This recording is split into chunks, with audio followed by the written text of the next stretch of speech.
Halo Sobat Sehat semua, Assalamualaikum warahmatullahi wabarakatuh. Salam jumpa kembali dengan saya Sugito di channel Berbagi Sehat. Channel edukasi dan motivasi seputar asam lambung, GERD, anxiety psikosomatis berdasarkan pengalaman saya. Saya bukan siapa-siapa, bukan dokter, juga bukan tenaga medis. Saya hanyalah orang yang pernah menderita asam lambung, GERD, anxiety psikosomatis dalam waktu yang cukup lama. Dan alhamdulillah sekarang sudah sembuh. Harapan saya khususnya kepada teman-teman yang masih dalam penderitaan asam lambung, GERD, anxiety psikosomatis, setelah menonton video ini akan dapat tersugesti dan termotivasi untuk dapat cepat sembuh. Saya bisa sembuh, insya Allah teman-teman pasti juga bisa sembuh. Badai pasti berlalu. Baiklah teman-teman, pada kesempatan kali ini saya akan berbagi seputar asam lambung, GERD, anxiety psikosomatis dengan topik apa itu GERD dan bagaimana mengatasinya. Baiklah teman-teman, sebelum saya lanjutkan ya, tolong yang belum subscribe channel ini, klik subscribe dan loncengnya supaya teman-teman tidak ketinggalan konten video-video berikutnya. Dan jika suka, klik like, selalu bagikan ke sosial media teman-teman. Semoga bermanfaat buat kita semua. Baiklah, kita lanjutkan. Jadi topik kita kali ini adalah apa itu GERD dan bagaimana mengatasinya. Teman-teman semua, GERD ini adalah suatu apa ya? Ya suatu kelanjutan daripada asam lambung ya. Jadi asam lambung, GERD, anxiety, psikosomatik ini saling berhubungan ya, yang sering saya sebut sebagai lingkaran negatif. Nah, akan tetapi pada kali ini kita fokus kepada tentang GERD ya. Jadi yang akan kita bahas adalah GERD. Apa itu GERD? GERD adalah gastroesophageal reflux disease ya, yang artinya bahwa terjadi arus balik dari lambung naik ke atas ke kerongkongan. Jadi cairan yang ada di dalam lambung itu balik ke atas ya, jadi ke kerongkongan ke atas. Nah, ketika sudah terjadi reflux seperti ini, maka ini yang disebut dengan istilah GERD ya. Nah, ketika sudah terjadi GERD, ini ciri-cirinya ya, ciri-cirinya itu apa?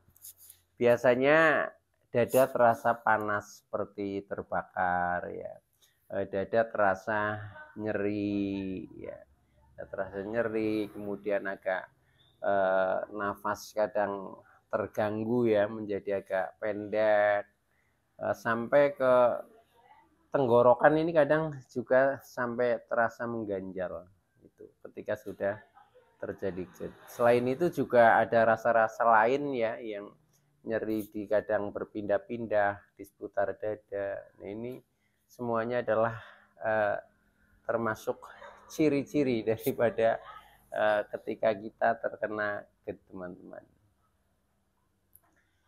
Nah, itu selain daripada yang tadi saya sebutkan ciri-cirinya, sebenarnya masih banyak lagi ya yang sering saya sebut sebagai sensasi ya, sensasi 1001 macam rasa sensasi itu juga muncul pada saat sudah terjadi GERD. Pengalaman saya dulu seperti itu ya.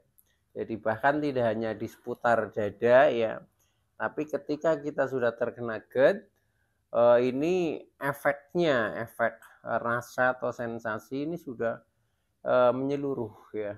Jadi bahkan mulai dari kepala ini sudah kepalanya berat, keliengan ya, pusing-pusing, leher juga terasa kaku ya, sampai dengan pundak, mata mulai kunang-kunang, hidung kadang berair tapi tidak flu ya, seperti flu itu, telinga mulai berdenging. Nah, itu di saat ketika kita sudah mulai terkena GERD, teman-teman. Jadi untuk teman-teman yang mungkin sudah mengalami bisa membayangkan lah ya seperti itu.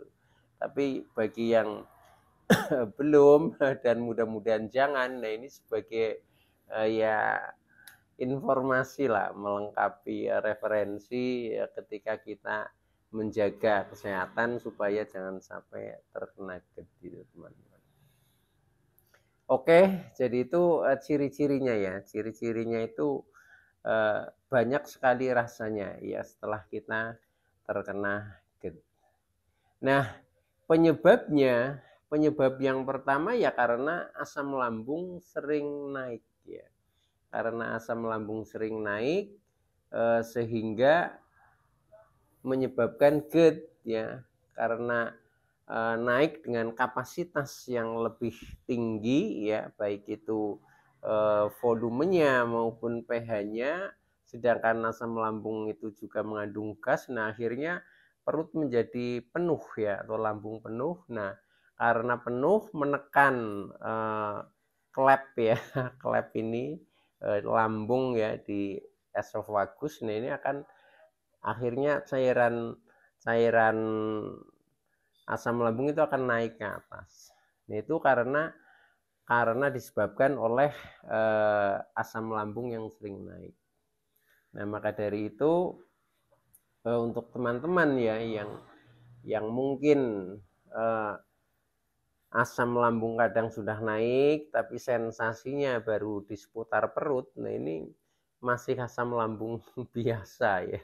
Jadi asam lambung pure lah ya, yang masih di perut, belum sampai naik ke kerongkongan, ini belum terjadi GERD ya. Nah, ketika seperti itu solusinya juga masih mudah ya. Jadi ibaratnya makan obat saja biasanya ya sembuh lah. Seperti ketika kita sakit perut seperti itu ya, yang biasanya sensasinya seperti kembung, kemudian begah, sembelit,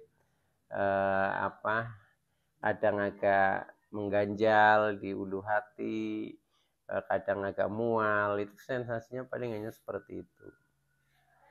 Nah, tetapi kalau sudah GERD ini memang sudah serius. Jadi ketika orang itu sudah terkena GERD, ini rata-rata karena rasanya sudah bermacam-macam dan rasanya aneh-aneh, yang kadang kita belum pernah merasakan, kemudian merasakan, akhirnya mengagetkan jiwa kita ya, mengagetkan dan menakutkan. Nah, di saat seperti itu maka kita pasti akan timbul kecemasan. Nah, ketika sudah seperti itu maka ini sudah menjadi terkena anxiety-nya, jadi kecemasan berlebih, kecemasan, ketakutan, ya kekhawatiran, was-was akan kondisi kesehatan tubuh kita yang telah dihantam oleh bermacam-macam sensasi rasa dan efek daripada GERD itu. Nah, setelah seperti itu kemudian pikiran kita juga akan menganalisanya negatif. Jangan-jangan misalkan paru-parunya kena, jangan-jangan jantungnya kena, jangan-jangan livernya kena, dan seterusnya, karena dipancing oleh sensasi rasa yang luar biasa dahsyatnya. Nah, ketika sudah seperti itu, pikiran kita menganalisa negatif, kemudian direspon oleh lambung kita. Nah, ketika sudah seperti itu, maka ini akan menimbulkan asam lambung semakin naik. Asam lambung semakin naik, akhirnya terjadi GERD lagi. Nah, begitu seterusnya berputar, maka sering saya sebut sebagai lingkaran negatif ya. Nah, ini karena memang saling berhubungan itu.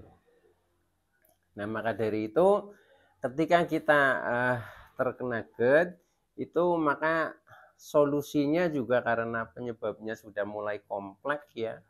Ini juga cara mengatasinya harus kompleks juga.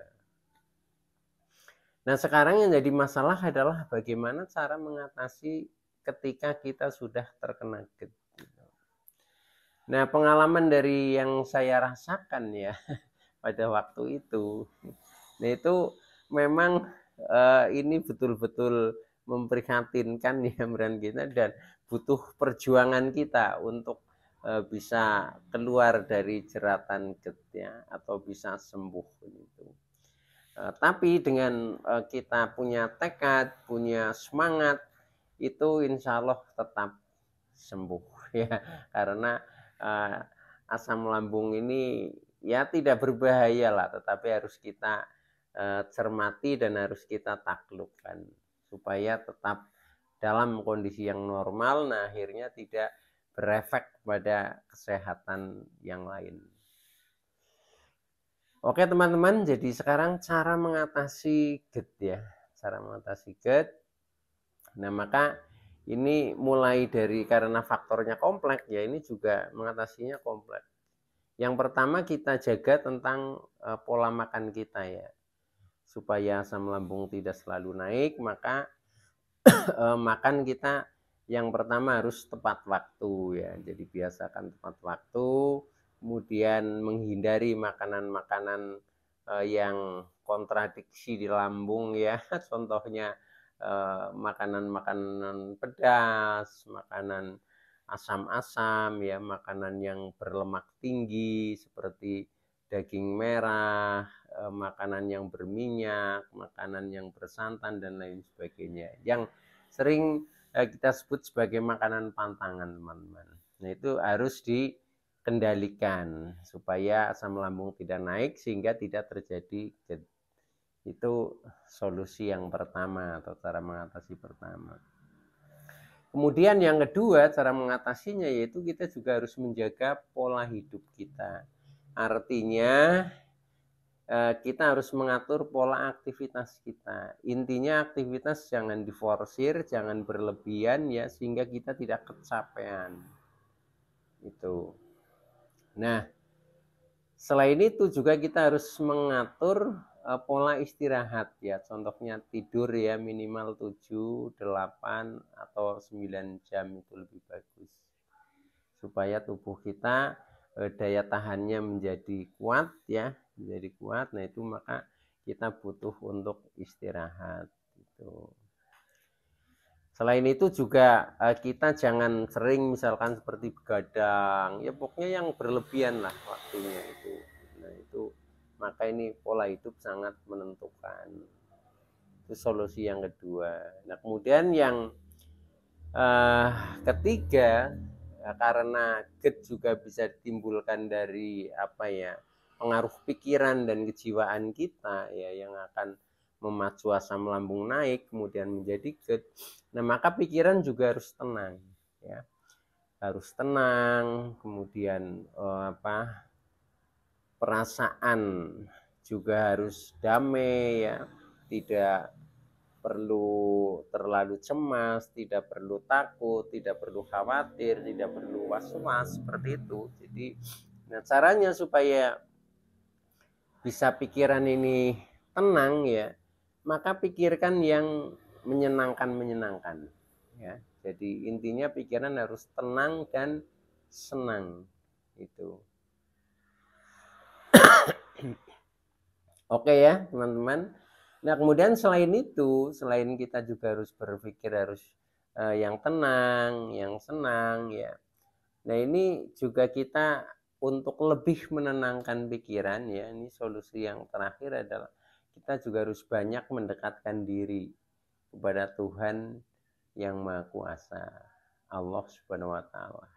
Dengan cara bagaimana? Dengan cara kita rajin beribadah, dengan cara banyak berdoa ya, banyak bersyukur, kemudian banyak bersabar dalam kita berikhtiar, kemudian kita juga sadar dengan kekurangan-kekurangan kita yang harus kita perbaiki ya, supaya menjadi lebih baik dan menjadi lebih sehat.